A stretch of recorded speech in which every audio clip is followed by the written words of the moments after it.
post, where each kind of staff shop was represented by 1 or 2 officers. So put another way, most of the staff shops were located elsewhere, maybe in their traditional buildings or kind of scattered around the peninsula. And then they maintained co-located liaisons that served as coordinators with the rest of the staff in sort of a hub and spoke model. During this exercise, civil affairs personnel were responsible for tracking how military operations impacted civilian populations and for briefing CFC leadership on how their military priorities were impacted by civilian movements. CA personnel integrated into other staff functions through staff working groups, especially information operations and targeting. The CFC C9 small permanent staff had the unenviable task of simultaneously preparing for their duties during the exercise and also integrating us newly arrived reservists, who we admit had enormous deficiencies in both the explicit and tacit knowledge on how to function within Korea's complicated joint and combined environment. So we owe a special thanks to Brigadier General Zubik, Colonel Brian Horton, Lieutenant Colonel Ed Lesher, and the rest of the C9 shop for being such generous hosts and doing their best to get us up to speed.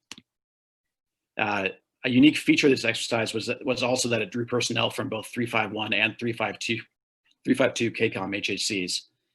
This was primarily driven by manning availability, and it did increase the difficulty of pre-mission coordination, but it also had the inadvertent effect of facilitating cross-CACOM collaboration, as 352 personnel were able to learn more about INDOPACOM and share their experiences in AFRICOM with us PACOM folks. For me, one of the most valuable aspects of this exercise was the exposure to the joint and combined environment in Korea. So I worked closely with US Air Force, with Navy folks, with Marine personnel, and I also had a Korean MOD counterpart the entire exercise and worked with Korean Army, Navy, Air Force, and Marine personnel. The CFC C9 itself is a combined shop with full-time Korean Army officers assigned as well. So for me, this was a great opportunity to see how the other half lives, as it were, and increase interoperability with both joint and combined forces. So in closing, let me say this. In a sense, this was the epitome of the traditional OCONUS training opportunities that civil affairs reservists have historically supported for the last several decades. And as such, it'll be very familiar to most people in the audience, but I do hope that this brief overview gives both a baseline to contrast with the emerging and maybe more non-traditional opportunities that other panelists will cover, and also how we've had to adapt training to fit changing global circumstances. And one final thought on that last note, the coronavirus has obviously accelerated DoD's adoption of remote workplace technologies. And if the CFC staff could defend Korea remotely, as it were, why can't TPU reservists back in CONUS assist OCONUS personnel with more day-to-day staff functions or special projects? Obviously, there's a little bit more infrastructure that needs to go in with that, into that, especially with classified networks, but such activities would help alleviate overstretched staff sections, OCONUS, and also provide reservists with more hands-on, meaningful ways to be engaged during battle assemblies. So with that, I'll hand it over to the next panelist.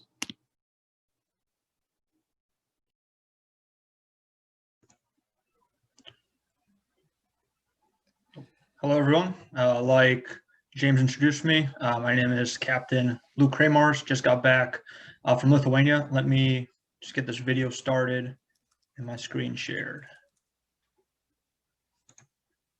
Share that. Okay, I hope everyone can see that. Okay, so, okay, like I just said, just got back from Lithuania. Like Major Westphal just spoke about, we had a lot of the same issues when it came to COVID. For the most part, it shut down all training events throughout the country, both US, NATO, and Lithuanian forces. A lot of what we do, because we fall under USER as opposed to the special operations side of CA, is support USER and Department of State objectives and work directly out of the embassy. A lot of that was stopped by COVID, and everything shifted over to being focused on COVID. One once we got there, saw that, we saw that Defender Europe was canceled. At that point, we kind of pivoted to help the embassy with their COVID outreach to both the minority populations within Lithuania, which are basically the biggest focus for foreign actors. I'll leave it at that. And then also we focused on increasing Lithuanian capabilities, specifically working with the border guards as they were basically on the last to get any COVID supplies. If you look at the slide for lines of effort, I'll just kind of leave them up there. But the main struggle that we had was we had a very short deployment. It was only about 3 months long, and we were tasked with closing down the mission and transitioning it, right? Again, at the 83rd and Charlie Company, specifically in UCOM, we work directly under the reserve component. So we support First ID Forward right now under the 418th when we were there, 418th CA Battalion. So one of the big lessons learned we had was exactly how to work with the reserves. That's not something that we really practiced during the course, and that's something that I believe we need to work on. Fortunately, we didn't have any issues. However, it did take us a little bit of time to get that going. Another big lesson learned, lack of SIM. I think that's pretty much true across the board in all the COCOMs and all the people that I've spoken to. We've working to kind of fix that issue by utilizing social network analysis, which is this snazzy graph right here on the graphic, I should say. So social network analysis, like other network analysis tools, has been used, ever since the beginning of CA. However, what this one does is it works perfectly as a planning tool, just because it allows you to weigh different groups, different people, and basically fine-tune your engagement strategy before reaching theater. So because we had a lot of time working from home with COVID here, we really got down to the meat of it, and highlighted especially the Polish minority in Lithuania as a primary line of effort for us. So that worked out very well, as I am a Polish speaker, which is this lesson learned bullet I have right here with the regional alignment of non-clang languages was crucial to mission success. Utilizing that language capability and a lot of my team's prior experiences, we were able to open the door into the Polish community, which resulted in us assisting the U.S. Embassy with creating the first two-year outreach plan into the minority. Also, while there, we worked with USER G5 to really assist them with basically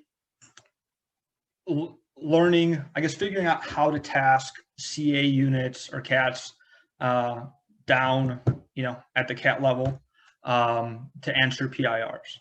So we were able to do that, and hopefully that going forward, and we're still fine tuning that right now, and hopefully going forward, we'll see more of that. And then also we worked with our 92nd fellow teams in order to increase, capabilities and cohesion across.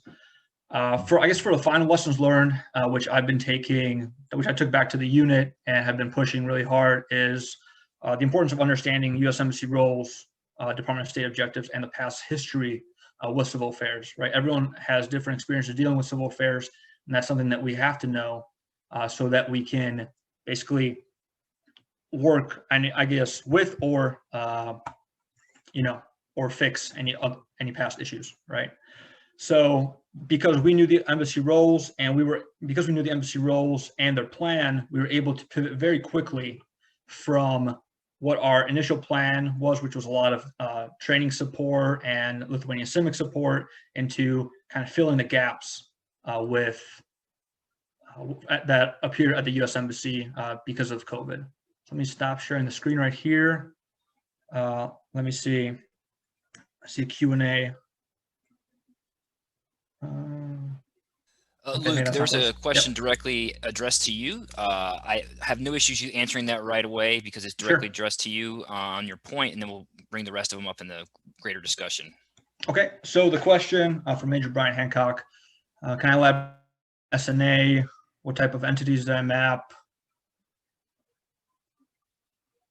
Yes. So as we went into this, because I think we went through the SNA course back in January, so we had about 3 months to kind of play around with it, and still very bare bones, just on entities that we had already planned, or I guess social groups and entities that we had already planned on doing more, pulling more information from. Specifically, I'll just talk about the Polish minority, as they became the biggest group we focused on. So we mapped out organizations, how they interacted with the Lithuanian government, who was working in those organizations, and then also how they interacted with groups of Poles within Belarus, within Latvia, and then how they dealt with the Polish government itself. Yes, we calculated basically everything that's on that Excel document, the edge list, and we did nominate, I guess, groups. I'm trying to use targets, I guess, when we talked to the U.S. Embassy. So we got lucky. The U.S. Embassy Policon officer came in, and he was very interested in learning more about the Polish minority, and then also kind of finding a way to affect them and pull them away from, what's it called? Pull them away from being the major focus of foreign information operations. So I hope that kind of answers it. I see another question. Yeah, Luke, I think that does, and I think we're going to get into a little bit of a bigger SIM discussion, especially cross-component and cross elements of national power, but I think that was a great answer to the direct question. So at this point, we'll pass it off to Major Savage, who's going to discuss her time in CENTCOM.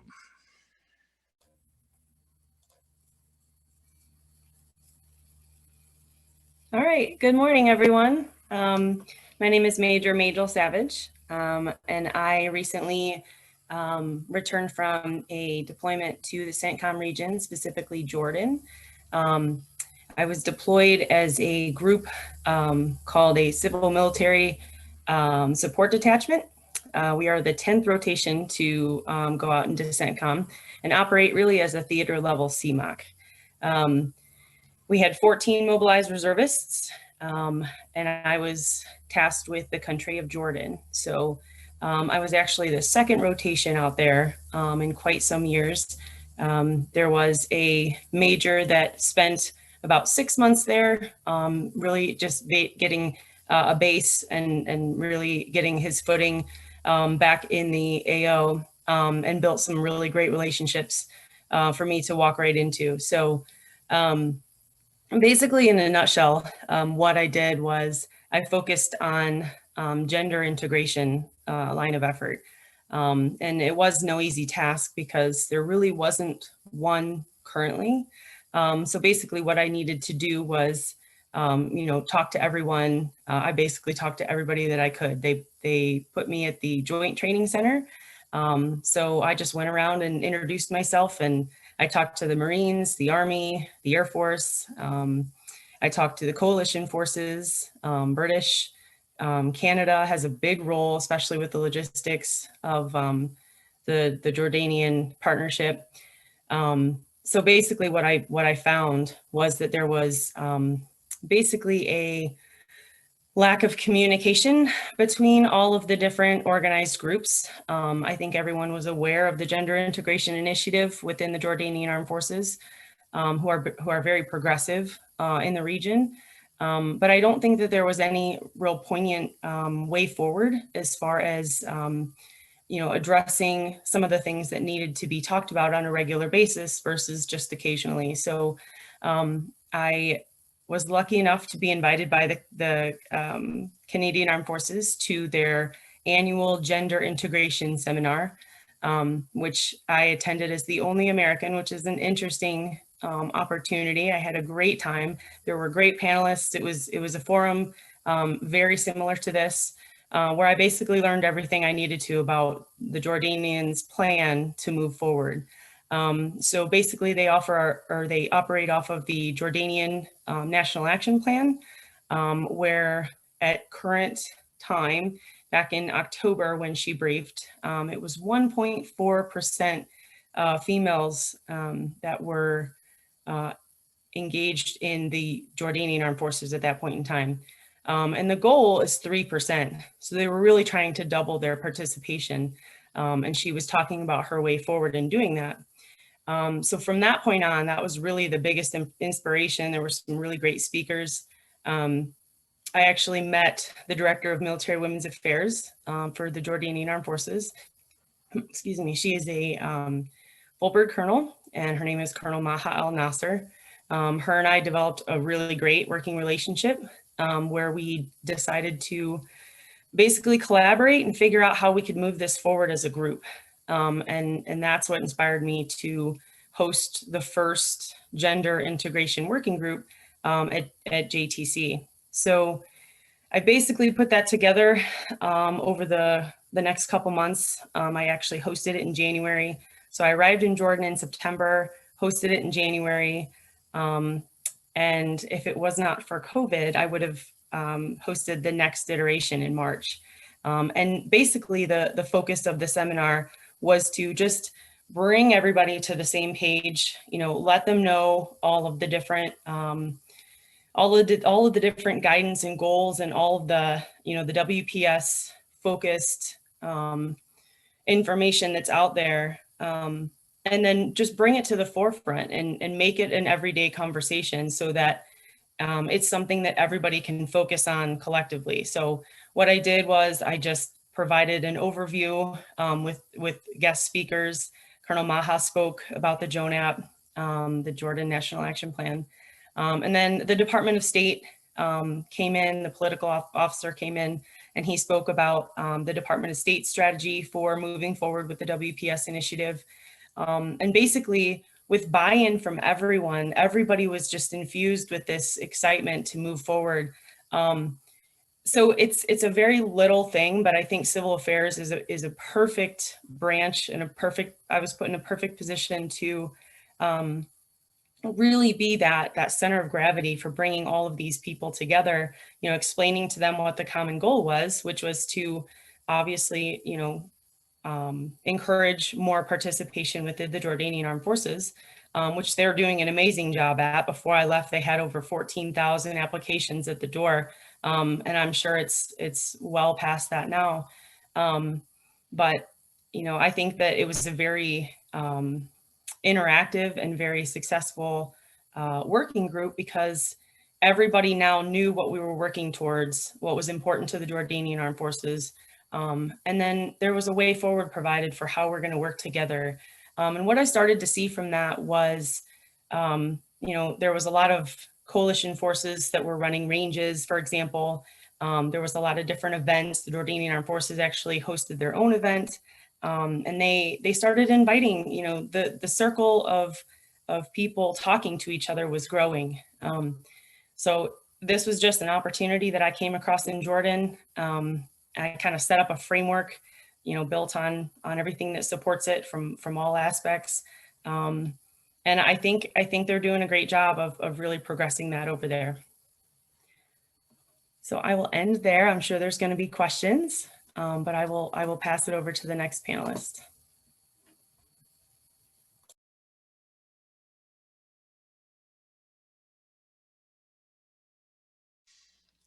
Steph's arm blocker, you're muted.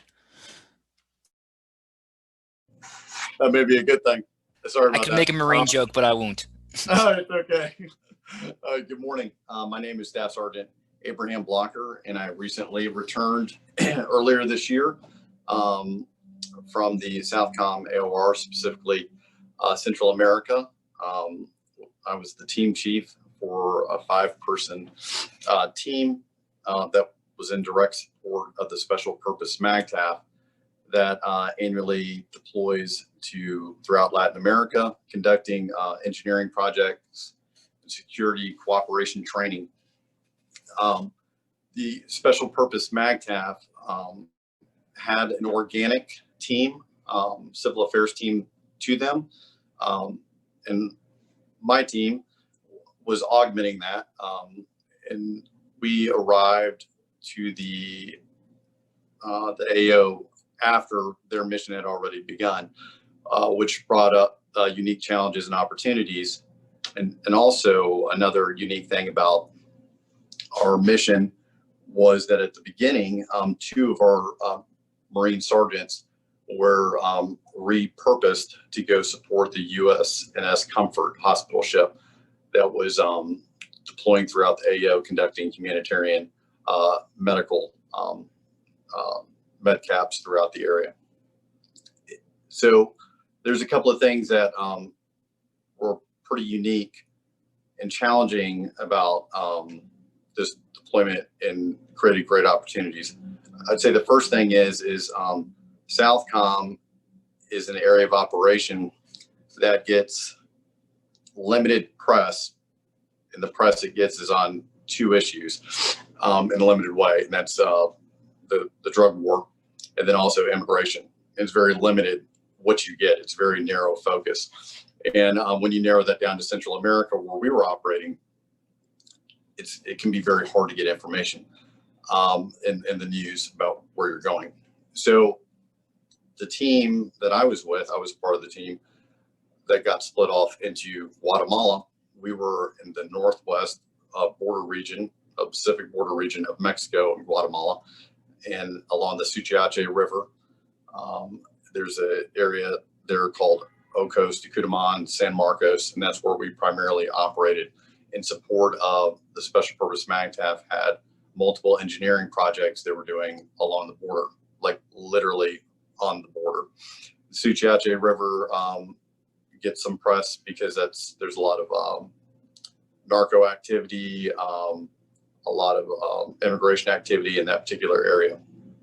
So our main purpose was to facilitate those engineering projects and also facilitate integration with the host nation civil affairs and support general civil affairs activities in the area. So when we arrived, these projects were already ongoing, and we were sort of late to the game. So there was a big there was a burden on us to get very quickly up to speed on what was going on and integrate and provide value to the Marine engineers that were there that were facilitating these projects, and then also integrate with the host nation as well. One of the ways we were able to do that was rapport building, professionalism, and then also leveraging the people on our team that were of Latin American descent, of which I'm not. I was the only one that wasn't. But that was a real value add. That's something that's very unique about this AO, is we have such a huge cultural integration with this area of operation. Is so many Americans are from Latin America. They speak Spanish, and they're in the U.S. military. So that is a unique force multiplier that we have to build that. So we were able to use that to leverage and build rapport with the host nation very quickly, and very strong relationships that started out on the local level and ended up all the way up to the Ministry of Defense with their Minister of Defense. It's a unique AO because of the drug trade, the impact of instability from immigration, poverty. These all directly affect the United States, and flights of narco flights can be in the United States within 4 hours from Central America. It's a very impactful AO, and it definitely was a very unique perspective, having predominantly operated in CENTCOM previously, to see how different it was in Latin America and how it can typically kind of be written off as not as important. But you can see how that instability has so many different effects that can be exploited by external state actors, by bad actors in the area, and how the activities of U.S. forces there with the host nation are so critical. So I'm sure that we'll get more into this later, but we found that our greatest value, besides facilitating the special purpose MAGTF engineering projects, was in civil reconnaissance and SIM.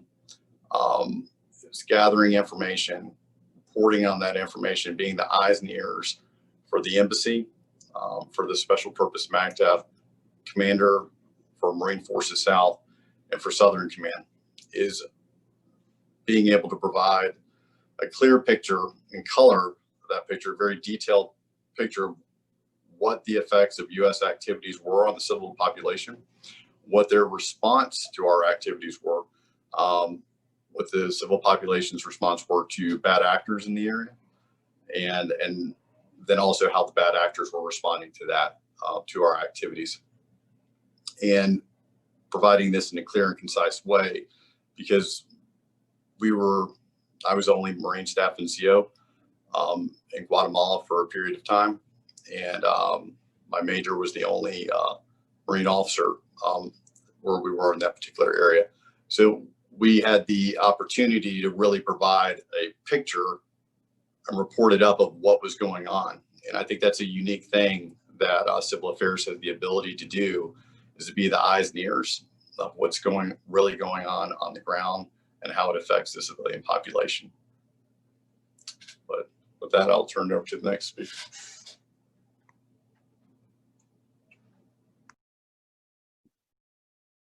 Good morning, everybody, or afternoon. So I'm Staff Sergeant Christopher Bryant. Today I'll be talking about my time in Northwest Africa. So my time in Northwest Africa spanned about 9 months in 2019, but I'll talk about some of the current operations going on in 2020 with COVID-19. So what I was doing in Northwest Africa, I was part of a civil military support element. I myself am a Special Operations Civil Affairs Medical Sergeant, and I was deployed to Northwest Africa, specifically Burkina Faso, but I will speak on some of the stuff going on in Mali and Niger as well, as it falls close to the same area. So who we worked with, so generally over in Burkina Faso, Mali, Niger, you're gonna be being your 4-man civil affairs element, but you will work with remnants of different various units deployed there.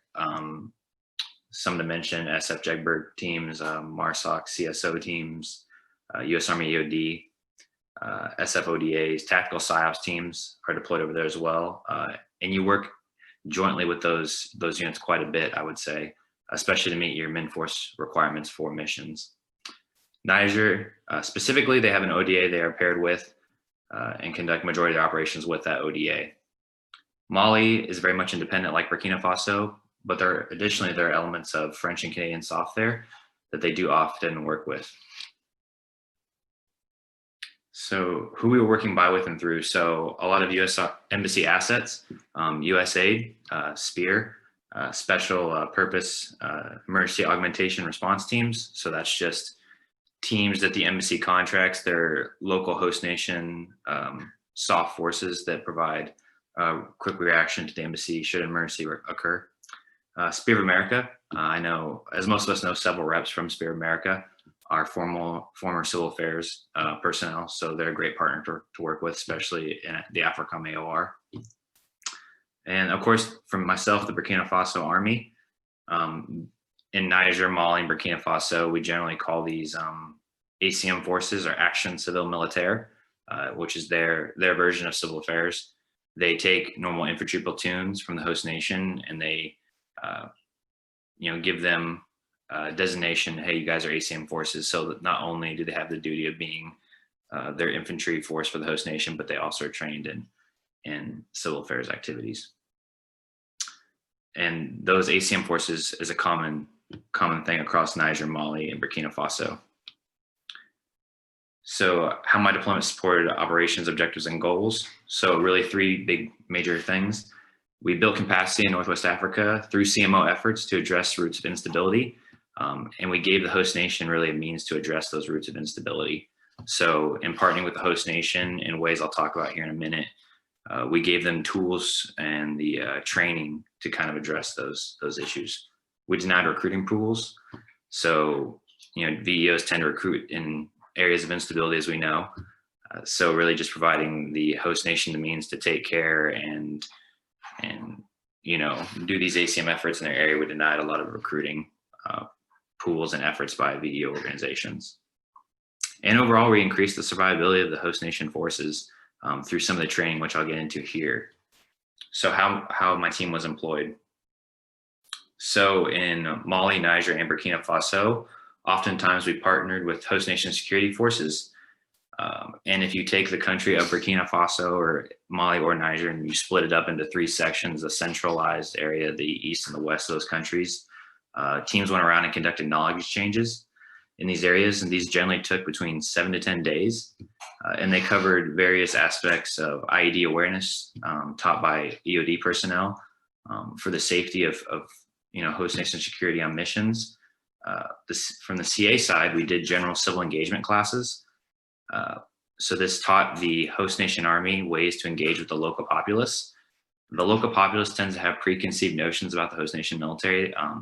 They wore ski masks, and whenever the military came around, it was bad news, and it was often followed by VEOs coming around. So really, we addressed with the host nation the need for them to come around, not just during bad times, but during good times as well, to really engage and provide persistent engagement with local schools, orphanages, and just generally populated areas in general to deny VEO recruitment efforts. Medical first aid training. So myself, I was one of the sole medical providers there. I headed a lot of the medical first aid training with the host nation. I was able to provide them with equipment from Spirit of America, donated equipment. Although resupply is difficult for a lot of first aid supplies in Northwest Africa, I taught them alternates. So Spirit of America did a great job providing tourniquets and chest seals and different medical tools they would need to use. But there wasn't enough for them to train with and then use on mission. So I taught them austere medical techniques like making tourniquets out of cravats and sticks, or plastic bags, creating chest seals, and different medical avenues they could take to not only train and then have equipment to use on mission. And they actually turned around and did a lot of persistent engagement at schools and orphanages. They went around, and if kids were injured on the soccer field, they would bandage them up. They provide first aid kits to the schools they had built in the orphanages, and that really enabled them to do persistent engagement with orphanages and schools, which was a great benefit. Again, the similar things were conducted in Mali and Niger. Again, CMO training with the ACM forces. At the end of these 7 to 10 day training cycles or knowledge exchanges, the host nation would actually go out with the supplies provided by USAID and Spirit of America and to conduct civil engagement themselves. And we're happy to report it was with great success that they did it. There was no US personnel present, so it was completely 100% independent. They did these civil engagements with success, and they continued to do so even after we left. A big highlight was Niger. So Niger worked really hard on the civil reconnaissance aspect. To map the human domain, they conducted a lot of HNA analysis, human network analysis, and really gave the AOB commander a better understanding of the situation going on in Niger, since there was some information gaps they were trying to fill. So since March, Flintlock 2020 took place in Mauritania. There was a lot of veterinary and animal outreach conducted by the 91st. And since March, COVID-19 drastically slowed operations, but I'm happy to report there's still various small animal veterinary clinics taking place in Niger. And across Mali, Niger, and Burkina Faso, SIMC teams have focused their efforts on providing supplies through USAID and Spirit of America to and various other NGOs and IGOs to places in need. And this comes in the form of masks, sanitizers, and developing with tactical PSYOPs teams a reporting system for the host nation to report to the U.S. Embassy the numbers they're seeing for COVID-19, and also trying to support the influx to the host nation medical system to not overload it. Teams have been really great in supporting those efforts during COVID-19. Again, across the board, while we were there, teams worked tirelessly to identify and support potential of DACA and OASIS projects. And this would enable persistent engagement between the host nation, the populace, and the U.S. Army and the host nation. Again, talking about our successes, the CE operations that the host nation was able to conduct 100% independently was phenomenal. It was great to see that small training unfold. Talking about challenges, so because the countries are generally large and there's only a 4-man civil affairs element, there it's hard to provide in a 6-month rotation training across the east, western, centralized parts of the country. So on some rotations, teams will focus heavily on the east and do a lot of ACM efforts and training, and then the west side will suffer, and vice versa. Some teams focus on centralized. So during our deployment, we tried to space out our knowledge exchanges and training throughout the entire country, and as did Mali and Niger. There are some limiting logistical factors and capability factors, but those are easily addressed. Transportation, so due to threats of IEDs, transportation is always a big issue, but teams are trained, tirelessly in the 95th in the tactical aspect to be able to address these issues as they arise, and so teams had no issue addressing those threats and mitigating risk through proper planning. But in areas where it was hard, because we are reaching to try from the capital to reach every corner of the country, generally we had to fly a lot of places. So that comes in part of doing a lot of airfield surveys and assessments. We actually were able to get engineers and AFSOC assets down to conduct thorough airfield assessments and surveys to provide not only US SOF, but any Western partner the understanding of an airfield, what the capabilities of the airfield are, what kind of plane, with weight and such can land there, what can you take there as far as equipment to conduct your operations, because when you did fly to places, you generally will be staying there for a week at a time or 7 to 10 days at a time. And with that really concludes pending questions, the highlights I had from my time. And again, this is generally the vast majority of the 2019 timeframe in Northwest Africa, but with some addressing the 2020 efforts during COVID-19. So with that, I'll turn it back to you, James. Yeah, thank you very much, Chris, and thank you to all the panelists for your discussing your missions, your operations, and your support. Before we get into the panel discussion, I know some of your questions have been answered. Please check your chat as well. We've reached out and asked some of you if you can go live, where we turn your microphone or your camera on, depending what you prefer. Just hit us back on the chat, and we'd like to bring you live, and so you can ask your questions and be part of the discussion. So I think what we saw here is really what makes civil affairs exceptionally unique. So as a 59, as a strategist, we're going to go kind of a macro down to a micro, because I have the controls and you are subject to my strategeering, I guess, if you want to quote the old Will Ferrell line. But with that being said, so what we saw civil affairs operations that were part of all 4 Army strategic roles. I think you saw that a lot of folks out there shaping strategic environments. They're preventing conflicts through deterrence, and they're setting conditions to prevail in large-scale ground combat operations, like we've seen both in the UCOM and the INDOPACOM AORs. And more importantly, too, we're also consolidating gains in post-conflict areas, or within that gray zone that we saw from Staff Sergeant Bryant, and a little bit as well with some of our work with some of the Jordanian forces in the CENTCOM AOR. So I think it's really important to know that. And I know that not trying to make this a joint flavor for Staff Sergeant Blocker said, he worked as a part of a joint force that facilitated many of the Marines' important roles that they have, such as being able to be expeditionary global, respond swiftly with little warning, part of this MAGTAF. So it just supports not only the service components, but the actual joint force as well. So with that, I'd like to open a question to the panel. And we have the competition continuum, which is now how the joint force is now labeling the inherent environment of the global international system, ranging from cooperation all the way to armed conflict, with activities below levels of armed conflict in between. So if I could ask the panel, where do you think most of your deployment was? Was it in the cooperation side, or is it more in the competition side? Or do you see the two items as both being part of the same coin? I'll open it up to the panel. If not, we can go in reverse order, starting with Staff Sergeant Bryant and going all the way back to Major Westphal, if nobody wants to step up.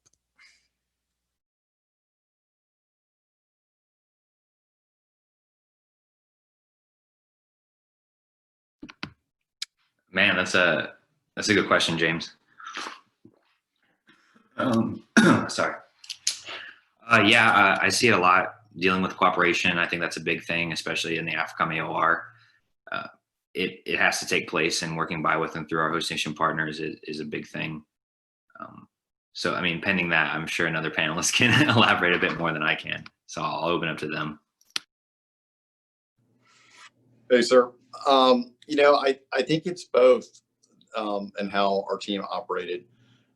There's a partnership aspect of partnering with Guatemalan civil affairs, and then with their regular line infantry units that are, conducting operations against the bad actors on a regular basis, in a way that I don't think the American public realizes how much engaged they are in the fight against the cartels. But then also is demonstrating that we're the partner of choice, because there's a lot of external state actors that are trying to gain an economic foothold, diplomatic foothold, show that they're the partner of choice, and the Southcom AOR is our back door.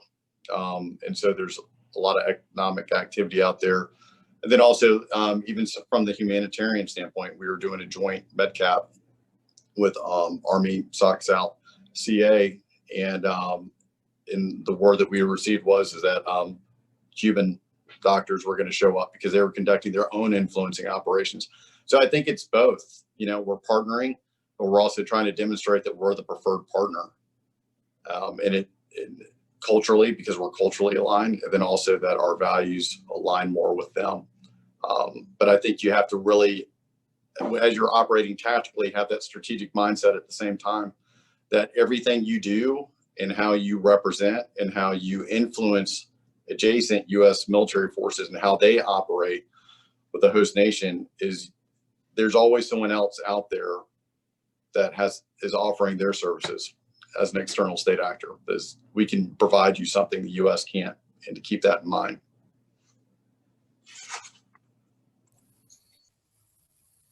So I'll weigh in on this one too. I actually love this question because it feeds a lot of the passion that I had when I was working over there in Jordan. When you're working within the gender realm, you're really connecting, humanity. I mean, working towards common goals, learning from each other, lots of lessons learned from all the different countries that we've passed among each other, as far as, integrating gender into any aspect, whether it's military or civil services or civil defense. There's a lot that goes into it, and the basis is all just very humanistic. So, that was an opportunity for us to really have that connection. And I think in a sense too, not only are we partnering, not only are we building their nation's capacity to, defend themselves, but like the previous speaker just said, we're really building that bond deeper than just, sharing tactics and, things of that nature. We're connecting on a human level, and we're deterring, we're really looking for stability, and we're deterring those malign actors that are trying to, come into their country and do bad things. So, we really need to look at things, and I think CA is a perfect place to kind of talk about gender, because, that's one of those populations that we need to continuously focus on to make sure that we have that holistic approach to all military operations. For me, real quick, I agree obviously with everything that was said before, especially what Staff Sergeant Blocker said. I think working with host nation partners and then building their capabilities and increasing their capacity to kind of deal with their own country's issues and malign actors is extremely important. I think the one frustration that my team had, and I think that we have throughout all COCOMs, is that fine line between building their capacity to a point where they won't need U.S. intervention anymore, and then also, essentially, working ourselves out of a job while also wanting to remain there in order to, push, American goals and all that good stuff. That's something that I don't think we will solve today, but I think that's something that we have to think about a lot more than we do, and also, again, teach at the schoolhouse a little bit more. But that's it for me. Yeah, I think the kinds of the combined command post-training that's going on in Korea, and a lot of the joint exercises and combined exercises we do in PACOM are maybe more in the deterrence realm, and so maybe more kind of more about competition. Indirectly, of course, like any combined exercise is going to be about, there's going to be some level of cooperation, and we are demonstrating we're the partner of choice by doing that. But I think some of these more traditional exercises, I think it's mostly about competition. I just have one other thing to throw in there about the partnership and how it goes into the competition thing is, and I think this is true in a lot of the different AOs, is that there's a huge disparity between how host nations treat officers and enlisted. There's like not an NCO corps. And for some of these future fights or potential future fights, it's so important to have that baseline of a strong NCO corps. So we found that was a huge thing that we were able to model. Marine Corps likes its NCOs.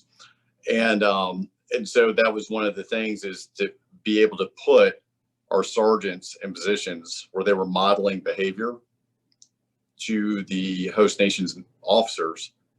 And then that gave them an idea of, oh, we could empower our NCOs the same way that these NCOs. So anytime that we had an opportunity that a staff NCO or a field grade could do it, but the sergeant was more than capable of doing it, and the host nation could see that, we would do that. And then also on the gender point, I think that's a really good point the one speaker brought up, is our team commander was a female major in a very machismo culture. And so that was another opportunity to show the professionalism and how we as partners can model behavior for the host nation, and show that it works in such a way that they want to adopt it. Not just because, so to speak, we're imposing our values, but more they see like, oh, this works and this makes sense from a mission standpoint. So I think it's a really unique opportunity that we have as CA. Can I ask you a follow-up and also pass this off to Staff Sergeant Brian as well? So I think that's a really important point. As a former NCO, it's amazing what our NCOs across the board in our joint force can do. And sometimes they may make mistakes and let them become officers like me. But self-deprecating humor aside, what we saw with Major Savage is she was modeling a behavior. They were being able to have institutional change within the Jordanian forces because there are systems and structures in place to allow those female units to be empowered, get training, be instituted in the force, and have operational objectives. So with the NCO training, how do we transition from that one-off of demonstrating the value of the NCO, especially having some of the best NCOs out there in the world getting on the ground in Southcom or AFRICOM or any of the places out there, and change it to an institutional approach in which there is training? Was that part of your plan? Is that something down the line? I would love the feedback from two NCOs on that. Over. From our perspective, we were mainly doing operational, it was an operational thing. There was not as much training. There's more in partnership with the host nation. So it was more modeling from our perspective and taking every opportunity and making it a teaching moment when you could with the host nation. And then it's funny how a lot of these interactions, especially in the Southcom AOR, it's when you're breaking bread, with your military counterparts, that you're really imparting wisdom and sharing stuff. And they're also doing information sharing too. But to answer your question, what's the long term? I think it's persistent engagement. You can't have a one-time rotational where you hop around the country. It has to be a very persistent, planned, persistent engagement of that type of activity, of showing that value. I don't think you can show up just once a year for a couple of months. And also you have to have, the same quality, the people that you have that are down there modeling that behavior have to know that's a huge, they have to be people that can be modeled after, so to speak. Does that make sense? That professionalism, and have that attitude that they are trying to build up, work themselves out of a job with the host nation. That was a good way of putting it, is that we want to empower them so much that we don't need to be there. but that's on a much higher level, obviously. James, do you mind repeating your question? I'm sorry, my audio has been cutting out. Yeah, it's not a problem. So the fact that our NCOs out there are modeling excellent behavior, showing the value of a professional NCO corps for both joint Army Marine elements, did you have any institutionalized training aspects that were empowering NCOs to be play a more role, NCO education within your operations out in the AFRICOM AOR? Was there a CMO NCO training programs or anything along those lines, or was it simply just a modeling aspect? Over. Right. So for majority of our training that took place, our ACM forces, the classes, they were about half officers, half NCOs, and a majority of the classes taught were by myself and my Civil Reconnaissance NCO. So we demonstrated the capability that, you know, the Western partners had as far as NCOs. Me and my Civil Reconnaissance NCO are very fluent French speakers. So we were able to teach in our target language, and we understood the culture. So we really modeled that excellence from our end. And within the class with the host nation, I think the officer corps for the host nation saw that the NCOs in the class performing tremendously throughout every aspect of the training and really grasping the concepts of CMO and performing outstanding during like the civil engagement that they took place in. So really that solidified to the host nation officer corps the capability of their NCOs. And then, you know, that also takes to the officer corps there, supporting them by promoting these CE operations within the host nation. Fantastic answer. Any other panelists have anything to add on this before we go to our next topic? So hit of tactical, a hit of strategic, now a little bit of operational. So we've seen a lot of discussion about the importance of the multi-compo, multi-service element of the civil affairs forces. I think we've touched on quite a bit. I think I'm going to ask Major Westphal to start off with this. You specifically mentioned the ability to get operational experience from folks that had AFRICOM deployments to assist you in INDOPACOM, specifically the Republic of Korea. Can you discuss on how some of those cross GCC lines were able to assist you in your planning and your efforts in the CPX? And then for a follow-on for the greater panel here, I would ask, how can we improve our ability to work between compo and between service as we are one civil affairs regiment? Thanks, James. It was great having 352 HHC personnel with us out in Korea. I think that we were able to do a lot of kind of cross-pollination more informally.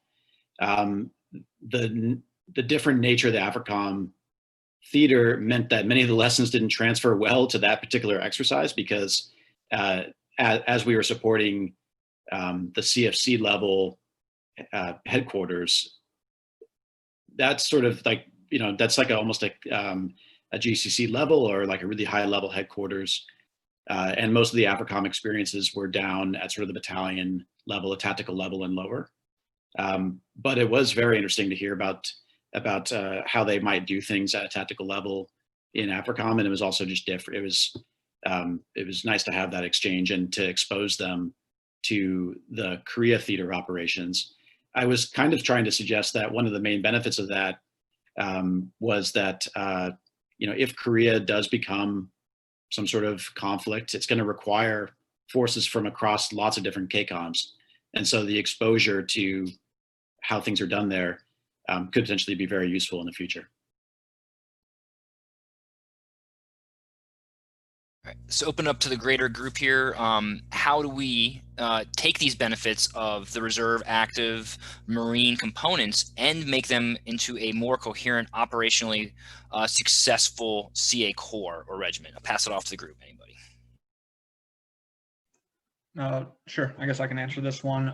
So I think I'll answer it on the reserve side of it, right? I think incorporating the units we fall under or our adjacent units into our planning process and training and PMT is probably going to be the easiest way to do that. I mean, that just hits, you know, the tactical level. However, that, I mean, it might be a good place to start. So right now, that's what we're doing at our company. We're bringing over our reserve, you know, comrades and incorporating them into our planning cycle. And right now we actually just finished doing our FTXs with them, right? So that, sure, it trained soldiers, which is always good. However, it also built those relationships early on so that we wouldn't have to, do that relationship building once we were actually downrange. That's a very easy way to start, a very, way to start, because, you always got to look at the money aspect of it. But again, that only really hits the tactical portion. I've seen, downrange when we fell under the reserves, again, we folded into them really easily and worked well together, but I have seen that go sideways as well. So hopefully that this is a good way to kind of prevent that. But yeah, that's it for me though. So I can weigh in on that a little bit as well. Towards the end of my tour, my commander, Colonel Marco Bangiani, he had actually mentioned the possibility of bringing soldiers over to countries like Jordan for like an AT period. And specifically for the Women Peace and Security Initiative, we were looking at potentially running, my conference as a bigger event that was multifaceted, maybe an annual thing so that different units can rotate through and actually go over and work with the Jordanians and have that experience of, bringing civil affairs and WPS together, partnering with the nation, and then specifically talking about this topic. I think that one of the things that that's I think personally is missing within the CA world is, specific mention of gender. We talk about endangered populations or critical populations, and we just, gender kind of falls into that, but I don't think that there's anything specifically driving that forward. And there needs to be more of a, specific way forward on that so that people can apply that, CA officers and NCOs can apply that, across the field of operations in every country that they're in. I know that CENTCOM just recently got a new WPS manager at the CENTCOM level. And it looks like they're putting an RCENT gender advisor type role to specifically look at these things and put some of these things into play to get the force at home to participate more in things like this. I think it's a great opportunity to get soldiers, better ATs, better training in real life.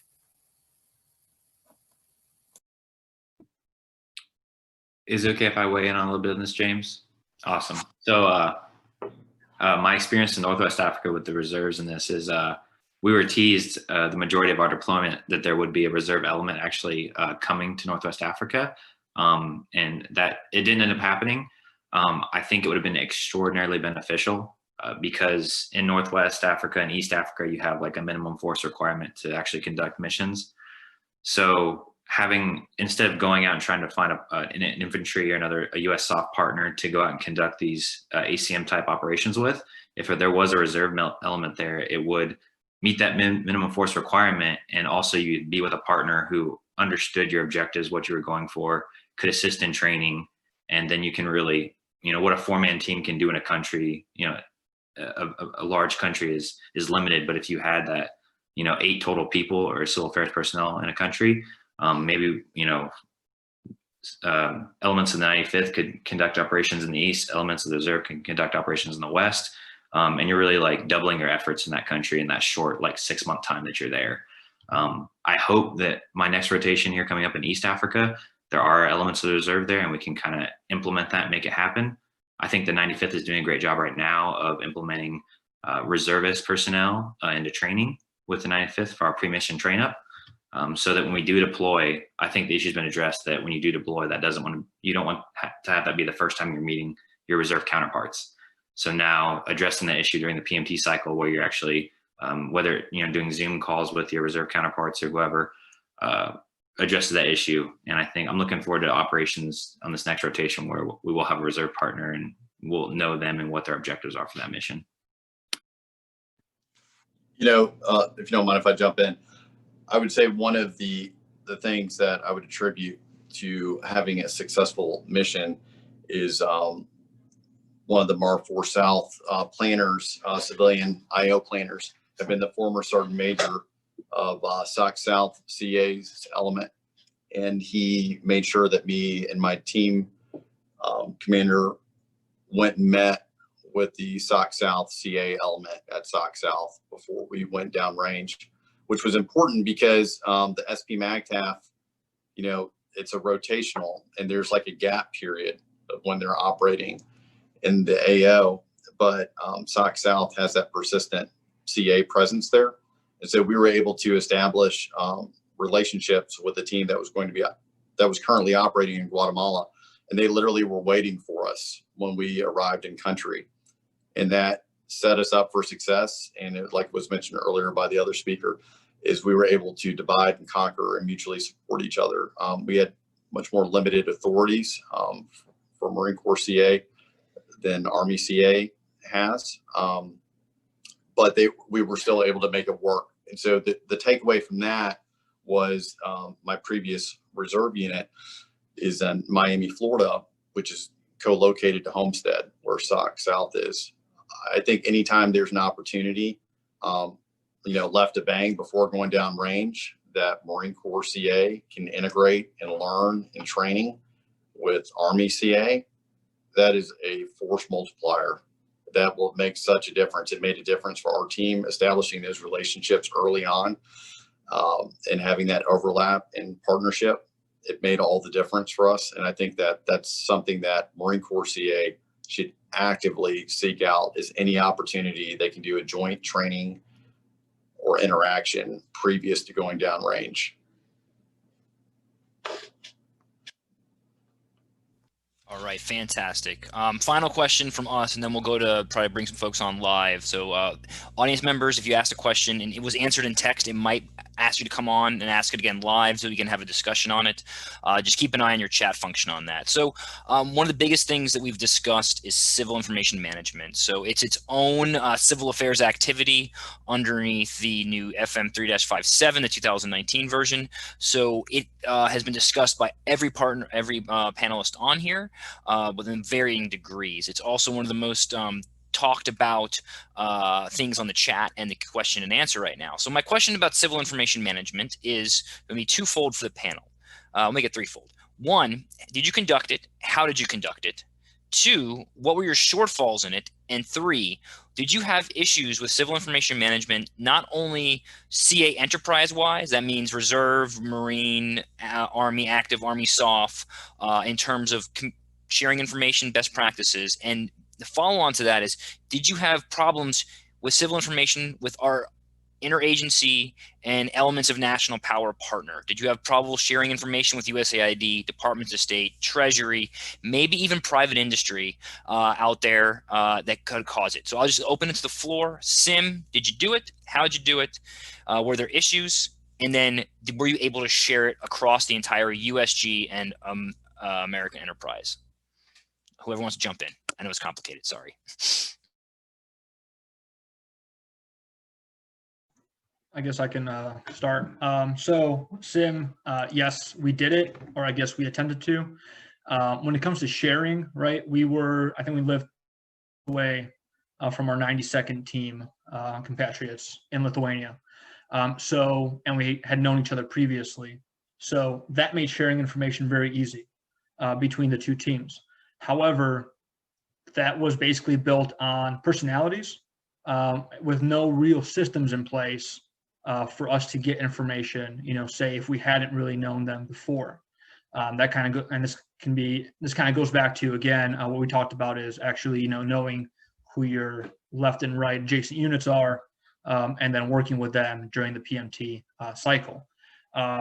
The major issue we had, however, was a lack of sim going into the mission. And then once we were there, a lot of time, and I think this is what I hear from all across the board in CA, you know, we're kind of like just dumping info into the void, never seeing what comes out of it, never being hit up by human TERS or higher units to actually, you know, for follow-on questions, things like that. The way we kind of dealt with that was by reaching out directly to USER and basically forcing their human guys and gals to, you know, sit down with us, do debriefs, and explain exactly what they're looking for. which would have been nice, if it had happened months before we actually got downrange rather than once we were there. But, you kind of got to do what you got to do. I don't know if that answers all aspects of it, but I think, yeah, when it comes to SIM, and again, everyone's got their own cool way of gathering it, whether it's social network analysis, whether it's a million other things or systems. And I think that's another issue as well. I think the last speaker hit on a lot of really key points about arriving to an area and there just being an information dump, but it's not necessarily, you don't really know what the value is because it's just collecting for the sake of collecting. So that was one of the first things that we had to do was identify what information is important, who's it important to, and what's the best way to deliver it to them in a way that they're going to, find it actionable or valuable. And so, I think the first aspect of that was relationship building, like was mentioned, building those relationships with other partners within the U.S. military that might find interest in certain information that could be gathered, or you might stumble across, or might be provided to you. Providing those, or building those relationships with the embassy, with the command element, to find out what's really important to them and how they want to receive it. The challenge was, like I spoke earlier about working with Army CA, and they were operating on, a high side system that's very dynamic and it's great, but we didn't have access to it. And so anytime they wanted to share information, we would have to physically drive to meet up with them. And anytime that we would come across information that might be high side, it was a challenge, like how do we share that? Because the Marine Corps system that's currently being used, MARSIMS, doesn't have a wide adoption rate within the Marine Corps, let alone outside of the Marine Corps. So those were challenges. How do we gather SIM? And I would say that ended up being our main activity that the value was provided from. Is the traditional KLEs, building the relationship with the host nation, the civil population, where people provide information to you. They know that they want to provide information to you, and just talking to everyone. It's funny, especially in like Central America, you might meet a village leader or, a city councilman, and they lived in Miami for 14 years and owned a business there, and they still have kids there, and they consider themselves American, but for whatever immigration reasons or whatever, they're back down there. And that person, they want to help you. They want to give you information. And so that, that was a great resource. It's just talking to everyone, because you never know what their relationship is to the United States. Along the border, and these little border towns that could have been Afghanistan, every now and then you'd have someone walk up and you're like, hey, I'm a soldier, I was in the Army, fought in Iraq. And then, they would, tell you things. And so that ability to just build relationships, almost a network, and then identify through the human network mapping who's important, why they're important, and how they're connected. And then also doing a lot of data mining through social media, open source, and connecting that to what you gathered and what was provided to you. And then I go back again to reporting is so important, how you report that information up and how you paint the picture and how you color it in such a way that the command element that may never come visit where you're going to be except once, or may never at all, can have a clear picture of what is going on with the civil population in your area. And we were very effective at that. And it got attention from some partner, Humenters and various other people that came and visited, and then were able to, do whatever they do. So we saw that as a success, and it was noted as a success from the command element, is that the reporting, they're getting a lot of value from it and making decisions that affected the special purpose MACTAF activities. And they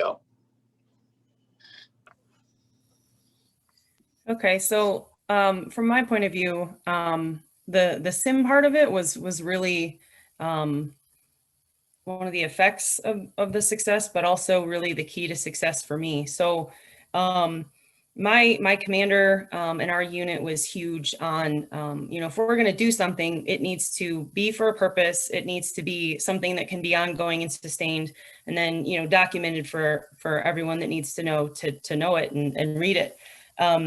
So one of the things that we did, our team was organized so that we did have a stateside team that was located at Shaw Air Force Base. We had a 4-man sim team who specifically worked on, capturing all of the work that we were doing in all the different countries that we were in.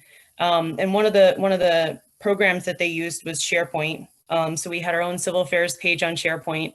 And Colonel Bongianni, we just had a culture of sharing within our team. So, and really with me and Jordan, I shared everything I could with everybody I could reach, because this was something that needed a mutual, foundation of folks to actually push forward. So anybody that I could talk to about it, anybody that I could include, I would send them products. And the beauty of my work was that WPS is largely unclassified. So it was an easy thing to share with partners. It was an easy thing to share across different components within the US forces. But we also used a page called PICS, which allowed us to share a lot of our information with our coalition partners. It was easy for them to just jump on that page and see the things that we were building, sharing the information that we had. And then we also wrote some articles for Unipath magazine. Unipath magazine is something that I requested to have sent over to us, and I shared that at my seminar. So that's CENTCOM centric good news stories that our partners can read and appreciate and see themselves in many cases. Jordan was mentioned many times in the Unipath magazine that had come out earlier this year. And they love that, that is really sharing all the good news that we're doing. I also worked with Colonel Oswald Haralki. I think she's on the line as well. I had the pleasure of working with her from the U.S. Army War College, learned a lot. She assisted with a Center for Army Lessons Learned article on the work that I did in Jordan, which I think is important to share with the force. And then, of course, we've got the Civil Affairs Association. We have to share the good news amongst each other so that we can continue the good work and replicate it in different areas. And then the working group. So that was really the basis of my work. So it was just bringing all these people together, sharing what we know, collaborating on the way forward, and then sticking together on a regular basis to continue to move that progress forward. So for me, SIM was huge. I think it was one of the keys to our success. So, go ahead, Tom. Thanks. Well, I was just going to say, out in Korea, we had similar challenges in sharing civil information, and then layered on top of that was the combined environment. And so our downtrace units in U.S. Forces Korea are using kind of Sydney platforms to collect and visualize and analyze SIM data. And once you get to the combined forces level, they actually use a different platform that imports Sydney data, but does so imperfectly. So that's one challenge that civil affairs forces will continue to have to work through in the Korea theater of operations moving forward. So for my team, we usually stick to the ABCs of SIM. So always be SIMMing. So SIM played a huge role for a lot of stuff that we did, especially in Niger. I know. So for Burkina Faso, Mali, and Niger, there was areas where we operated in quite frequently, and there was areas which Americans hadn't been for some time. So whenever it was known that we were traveling these areas, whether it be U.S. Embassy assets or our own command, everyone would have requests for some type of information. We'd have to conduct SIM to some degree. So really just whatever platform you're going to put it on, it's, important that teams later on can add on to it. So just having that, general platform, we have those we use in the Army, and I hope for a better joint one someday, as Abraham had mentioned. But disseminating the information through civil engagement CR is important to whoever it may apply to. And for us, once we had gathered certain information, there was, again, information that our command wanted, and then ones that U.S. Embassy assets wanted. So for myself, I made products for both sides. So I would input information that would strictly be for or apply to the command or what the AOB was looking for. And then if USAID or other entities had different, stuff they were looking for, I would make separate stuff for them. So that was kind of the way we, bridge that gap about sharing, so that the information got disseminated across as many realms as possible. And if you were looking for specific information, you got that as well. So I think there's two really good follow-up questions to this discussion from Major Santori from USARAF, and then Shannon McKenna from the Dexis Consulting Group. I think they really fit well together. And I think this is pretty simple. Is joint SIM the answer for us to not keep on having these discussions that we have about all the issues that we always have and the shortfalls? And do we know of a joint platform that actually facilitates joint SIM? So just your thoughts on those two questions, because I think those are two really good interwoven questions that we have in our question queue. Yes. Yes. Yes is an acceptable answer. That's the question. Yes. I think it makes logical sense to have a joint, platform, because, when you have silos and information sharing, one of the things that, we would talk a lot about is, bad actors and near peer competitors. They don't have, they can move at the speed of information. Everything's information operations. Just look at what the Russians have done in the Ukraine with information, with the civil population, ISIS, even some of the stuff we saw with the cartel. They don't have these institutional silos that we do. And if we want to compete on a very effective level, I think that we have to break down those silos and share information. We are all on the same team. The Marine Corps, the Army, the whole of government approach. And you could have a team that goes down and does the Lord's work, collecting up great information. But if that's not shared with an Army unit that's adjacent, or even like, Homeland Security had a large presence there, we all can share that information. And until we have a system where we do that effectively, I think we're going to have some really serious issues. And I think that especially going into the environment, this near peer environment that we're going into, where every AO is going to be experiencing some level of competition, that information sharing, the importance of that, and having a platform across the board, it just gets more and more important if we want to win. The other issue about what that platform would be, Palantir is one that I've seen that was used and seen very effective. We don't have access to it from the CA perspective, and the Marine Corps PICS is something that some of the different CAGs are exploring. I don't know what it's going to be. I just know it needs to happen, and it needs to happen soon, from my perspective. I think you summed that up rather well. I see there's a hand in the audience. If you could just type your question into the question thing, we could possibly get you right before we close this down. But with that being said, you hit on something really important, and that was our adversaries move at the speed of information. If anybody's seen it, the Irregular Warfare Annex unclassified version published today, and there's a really important line in the section that says conventional overmatch encourage adversaries to pursue indirect approaches. Since we're talking with mostly Army and Marine folks here, as our Big Six reestablishes platform-based deterrence, and the Marine Corps' activities to reestablish their expeditionary forces, is going to drive our opponents to find other means to exploit US, and one of those is the human domain. So based on your deployments, I would ask you this question. What population set did you find to be vulnerable? There could be a myriad of answers to that, or multiple ones. And what domains were our adversaries or competitors or rivals trying to exploit that domain, that population set, to achieve their goals? It could be across any of the dime. It could be anything that you saw. Whoever wants to take that first, I'll leave it that as our last question internally before we might be able to get a question from the audience.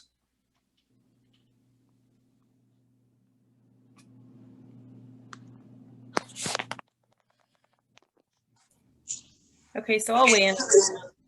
And no, I'm not going to say gender and women, although it is. I can say for the country of Jordan, the main issue areas were in the very poverty-stricken areas of the country. There were lots of teams doing lots of things, making sure that they're doing the deterrence that's needed to really stop those Malian actors from having that kind of influence within Jordan. And I can say too that the country of Jordan's security is very robust. So, you know, us basically bolstering that made it even stronger. But I know that while I was there, that was definitely one of the populations that they focused on the most. I think I already mentioned it. It was the Polish minority in Lithuania. They are a very unique minority, and they're being targeted in the same way that the Russian minority in Ukraine was, even before the Russian minority that's living in Lithuania is. There's a lot of reasons for that. Chief among those is, you know, they don't have any real voice in the Lithuanian government, and then they don't have any real ties to Poland. It's a very interesting and kind of a strange issue. But yeah, so we kind of worked to increase our Department of State understanding of that population group, and then also increase the Lithuanians' understanding of why that population group is important, because they have largely been ignoring them for the last 20 years. Luke, if I can ask you, what domains? Was it mostly information based? Was it economic based? How did they pry and poke at that, if I can ask? For the most part, it was information based. Yeah.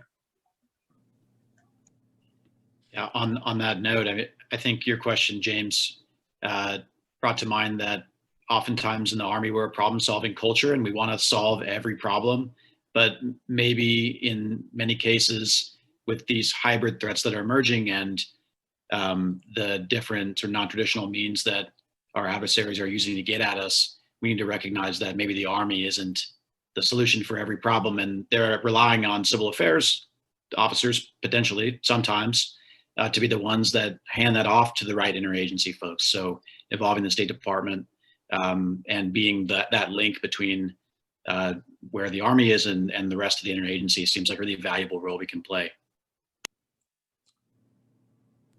So for the AFRICOM AOR, James, the big three I hit on, or I saw the most while I was there, was agriculture, orphanages, and schools. So agriculture, if you have one bad farming season, that's detrimental. So that plays a lot into what VEOs use to recruit people, and that's a very vulnerable population. So the outreach that the 91st did, or that across all CA have been doing as far as agriculture efforts, are a big one. So schools, again, another big vulnerable population, and orphanages. So the fact that a lot of the objectives that teams are doing in East and West Africa in general, driving that civil engagement with the host nation military and destroying that stigma they have, and them having a bigger presence in orphanages and schools is detrimental to trying to deny VEO recruitment pools. So for the Southcom area that we were in, specifically in Guatemala had a civil war that concluded in the 1980s. It was a classic Latin American conflict at that time between leftists and right wing. And, the biggest losers are always the traditional indigenous population that are being exploited by both sides. The Guatemalan military was very cognizant of that. Because of the peace treaty, there's still no-go areas where their military is not allowed to go into those areas. The bad actors, the cartels that operate in that area, they know that, they exploit that. The one aspect of their military that was able to bridge that gap and had respect in those indigenous areas was the Guatemalan Civil Affairs. And so they were able to leverage that very well. And they did it very effectively. And, like was mentioned earlier by one of the speakers, their military was incredibly professional. They had a read on what was going on from an economic perspective, from a societal perspective and then from a governance perspective. And a lot of the issues, like the other speaker mentioned, it may not be an Army or Marine Corps solution to it. Unfortunately, in the Marine Corps, no one really knows what civil affairs does. So you're always in that battle to show value. And a lot of that is interpreting the situation on the ground and the nuances and layers of it. And some of the nuances and layers were worse. There's a huge governance issue. The economic issue is that it was bluntly put to us once when we were meeting with some of the host nation military is drugs were good for the middle class. It had established the middle class. The locals weren't users. And so that was a unique perspective to hear. And it's a multi-layered response to it that I don't know civil affairs is going to be able to handle. But knowing how that, specifically the vulnerable population group that is most exploited and has the most issues would be the indigenous culture there. All right, so we're 5 minutes over. Thank you all so much. If there was a ability to have virtual applause, I think that you guys are getting quite a bit right now from our audience. But thank you all so much for both your offering up your time, your experience, and letting everyone out there know exactly what challenges you guys are facing and how you're supporting the United States government and our allies and multinational partners' efforts across the entire spectrum. It's pretty amazing to see that within this discussion, we've talked about the 4+1. We've talked about all the different elements and strategic roles of the Army. And we've talked about, once again, the entire 3 elements of the competition continuum, as well as cross-domain operations. So for the folks that are out there, just goes to show you how we have staff sergeants to majors out there carrying the weight for the joint force, sometimes alone, sometimes as part of a greater team. And it's all one CA enterprise from Reserve, Active Marine, and Army. So it just goes to show you it's a team effort. So with that being said, just want to quickly give some closing announcements real quick, just to remind everybody the next panel starts at 1300. There'll be one more after that, and then there's tomorrow. And I will also, Major Savage said it was really important to get the word out there. So please, the Civil Affairs Association has the Eunomia Journal. So please write for us. We have NCOs all the way up to 1-stars writing for us at this time. We would love to get your input, even if you're not a current civil affairs soldier or Marine, or if you're a civilian, an academic, or a policymaker. We would like to get your feedback on everything. How do you see the problem sets? Civil affairs, as Major Westphal said, is a unique implementer of smart power. It is the link between soft and hard power. It is the ability to utilize the dime to get after national objectives, specifically linking the military, to the DINE. So hopefully you check that out. Also, the 1CA podcast, also located at the Civil Affairs Association. Folks here will tell you that that's where people have talks about their most recent operations and some of their lessons learned on the by every other week. We have those coming out. So once again, I will leave it at that, and I will let any of my other fellow panelists here have a final word over me, as they can put closing comments out if they so choose.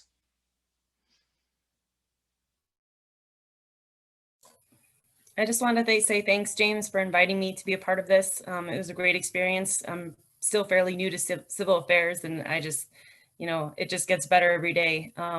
But if anyone has any follow-on questions or information about any of the things that I mentioned for WPS, I did put my email in the chat, and I'm more than happy to talk more about it. Thanks. Nothing to add. Thank you. Thanks, James, a lot for having me. And please check out the Eunomia Journal Instagram. And please, staff sergeants, write in. You guys got stories, you got things to say, so please write in so we can share those. Sir, thanks so much for allowing us to do this. And I just think the joint thing is so important, that we all work together through communication and everything to accomplish the mission. And so thanks for facilitating this. Yep, thanks. So without further ado, we'll have this posted in video form probably sometimes next week if anybody wants to catch something we missed. Everybody have a great day and enjoy the rest of the symposium.